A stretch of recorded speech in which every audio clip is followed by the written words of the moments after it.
Meu nome é Beatriz e vou compartilhar uma experiência surreal que vivi há 12 anos. Morei no interior de Goiás até os 18 anos, quando me mudei para Brasília.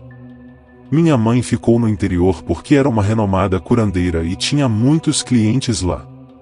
Assim que cheguei na cidade grande, consegui um emprego numa padaria e estudava à noite na universidade. Era muito cansativo, mas eu tinha que lutar pelos meus sonhos de me tornar engenheira civil. Quando me formei, consegui uma vaga numa grande empresa de construção. Trabalhei de segunda a sexta, das 8 às 14 horas, e aproveitei para fazer novas amizades e explorar melhor a cidade. Durante esse período, conheci alguns rapazes, mas nunca quis me envolver em relacionamentos sérios, sempre valorizei minha liberdade. No final de 2008, estava numa cafeteria com uma amiga quando vi um homem muito atraente sentado perto de mim. Frequentava aquele lugar todas as tardes e nunca o tinha visto antes, certamente teria lembrado. Ele tinha cabelos castanhos ondulados e olhos azuis penetrantes, parecia um astro de cinema e aparentava ter uns 40 anos. Fiquei um bom tempo observando-o, ele parecia tão melancólico. Olha, Lara, nunca vi um homem tão bonito assim, parece um príncipe, disse a minha amiga. Pensei em me apresentar, mas não tive coragem. Pouco depois, ele se levantou e saiu. No dia seguinte, voltei à cafeteria na esperança de vê-lo, mas ele não estava lá. Enquanto lanchava, meu chefe ligou pedindo que eu voltasse ao escritório para uma conversa. Fiquei preocupada e corri para lá. Para minha surpresa, ele me disse que, devido aos meus esforços, eu tinha sido promovida e agora teria minha própria sala. Trabalhei muito para provar que merecia a promoção e evitei festas para me dedicar aos projetos. Mas, num certo fim de semana, fui ao show da minha banda favorita e tive uma das melhores noites da minha vida. No dia seguinte, acordei com a campainha tocando sem parar. Lara, minha melhor amiga, vinha todas as manhãs tomar café comigo. Estava com uma terrível dor de cabeça, sentindo os efeitos da ressaca, e pedi para ela voltar mais tarde, mas ela insistiu que eu precisava saber sobre meu novo vizinho. Mesmo sonolenta, levantei e abri a porta. Ela mencionou que o príncipe da cafeteria estava se mudando para o apartamento ao lado. Despertei imediatamente e pedi para ela confirmar, pois não podia acreditar. Ela me incentivou a verificar com meus próprios olhos, dizendo que ele estava carregando as caixas da mudança. Saí com o cabelo todo desarrumado, pois realmente não acreditava que fosse real. Quando o vi na porta, quase infartei. Corri de volta para dentro antes que ele me visse, tomei um banho e saí disfarçadamente. Oi, meu nome é Beatriz, sou sua vizinha. Seja bem-vindo, disse a ele. Ele sorriu e respondeu que se chamava Leonardo. Ficamos num silêncio constrangedor, eu geralmente não ficava nervosa com caras. Tá bom, então, vou indo. A gente se vê por aí, disse eu, enquanto me encaminhava ao elevador, fingindo que estava saindo. Assim que entrei no elevador, Lara zombou da minha timidez com Leonardo. Amiga, para de zoar. Meu coração bateu tão forte que eu não consegui falar nada. Acho que ele é o homem da minha vida, disse eu. Lara riu, dizendo que eu sempre falava isso e que no dia seguinte conheceria outro e esqueceria de Leonardo. Mas eu sabia que não seria assim, pois senti uma conexão muito forte quando o vi. Nos encontramos algumas vezes na academia do prédio e nos tornamos amigos. Os dias passaram até que ele me convidou para sair. Fiquei encantada com o convite. Fomos a uma pizzaria e depois a um barzinho próximo de casa. Tomamos os drinks e ele se abriu comigo, dizendo que estava passando por um momento difícil e que não estava pronto para um novo relacionamento, mas que podíamos ser amigos. Amigos? Caramba, você me convida para sair para me dizer isso? Pensei, chateada. Disfarcei minha decepção e disse que tudo bem.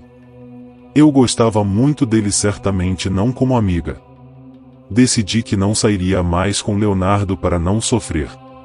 Sempre que nos encontrávamos na academia ou no corredor, limitava-me a um simples bom dia ou boa noite.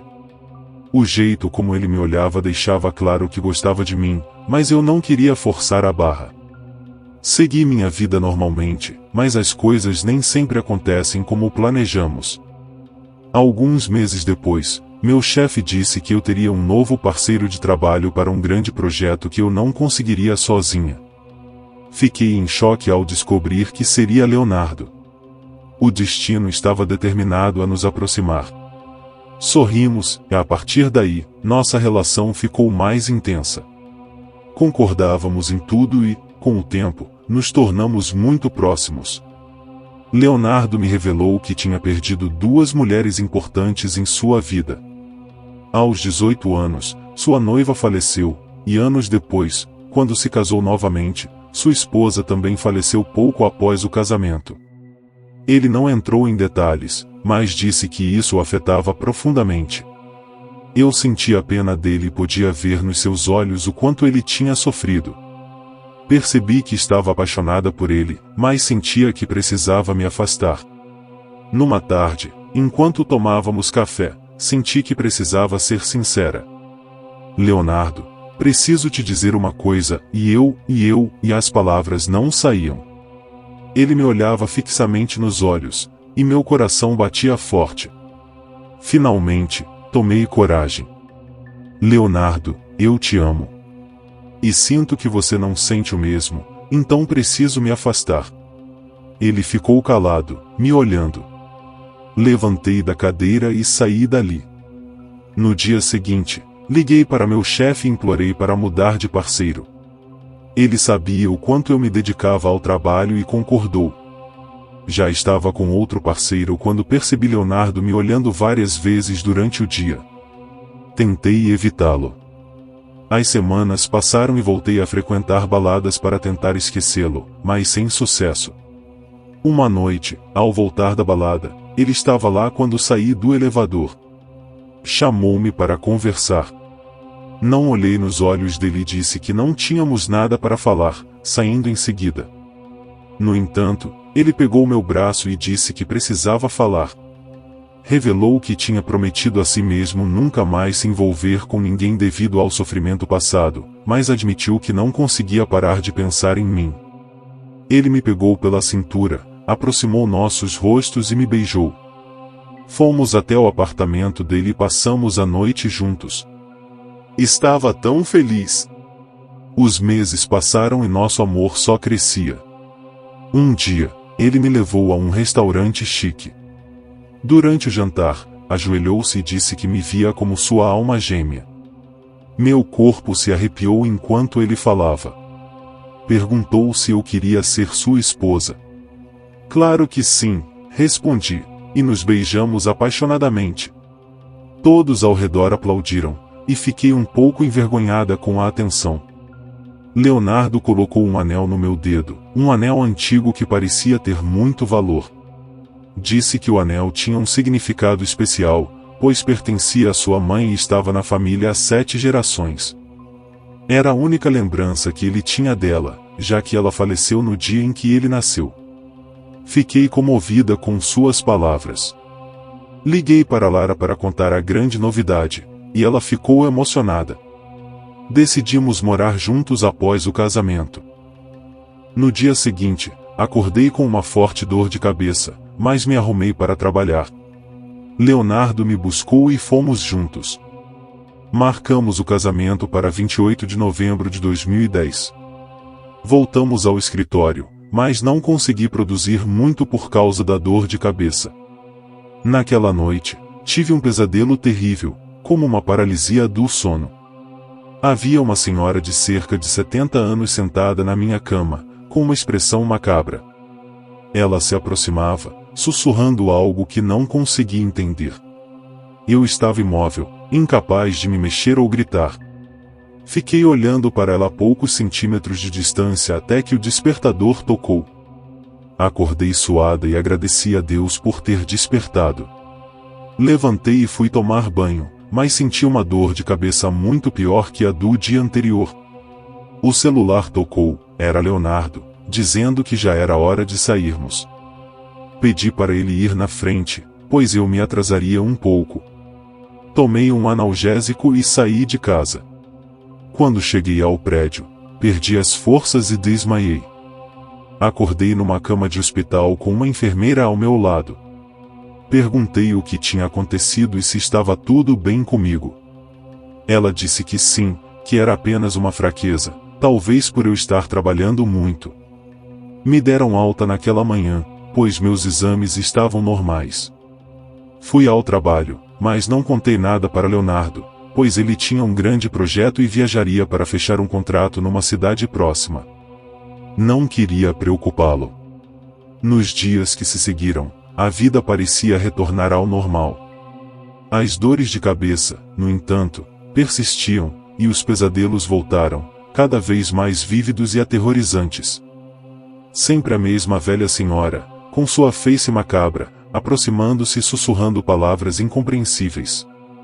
Eu acordava suado e tremendo, mas nunca conseguia me lembrar exatamente do que ela dizia. Numa dessas noites, decidi não dormir.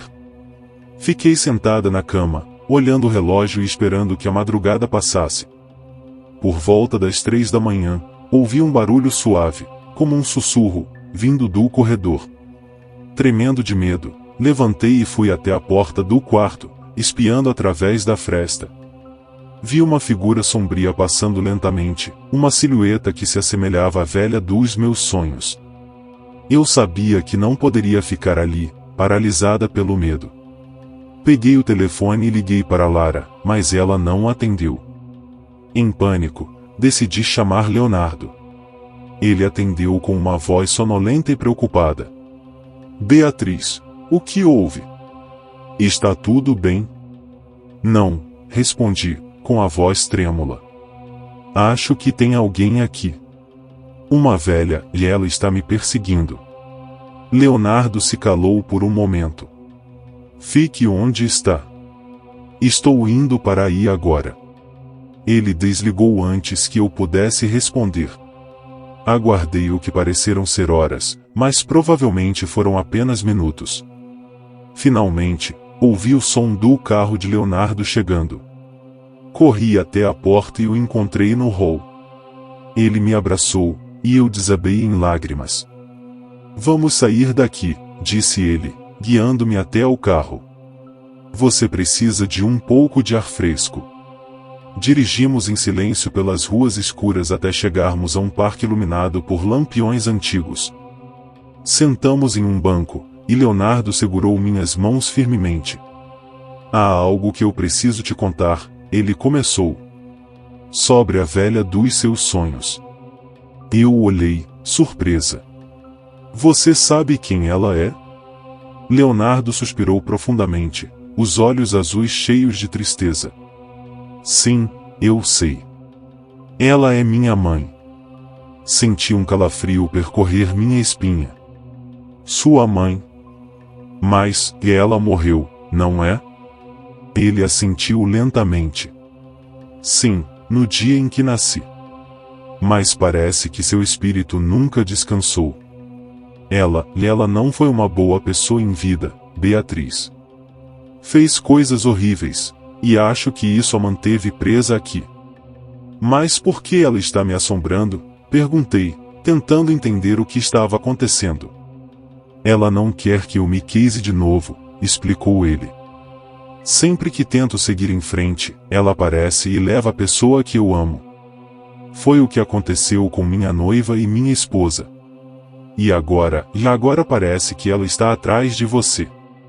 Fiquei em choque. E o anel? Perguntei, de repente lembrando do anel que ele me deu. Você disse que era da sua mãe. Leonardo abaixou a cabeça. Sim, era dela. Eu pensei que, se você usasse o anel, isso a acalmaria, que ela entenderia que eu estava tentando honrá-la. Mas acho que só a irritou mais. As peças começaram a se encaixar na minha mente. A velha dos sonhos, as dores de cabeça, os desmaios, e tudo estava conectado. O que vamos fazer? Perguntei, sentindo o desespero crescer dentro de mim.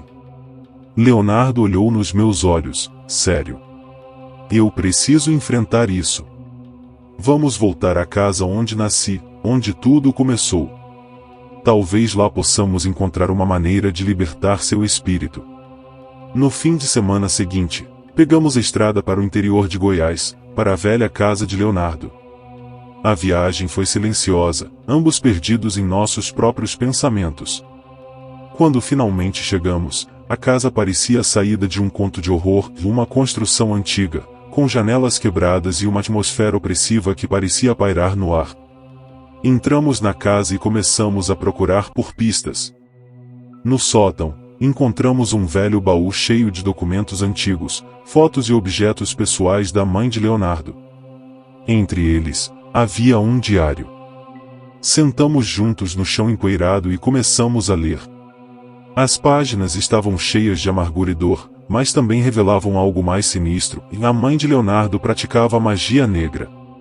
Havia registros de rituais, maldições e invocações.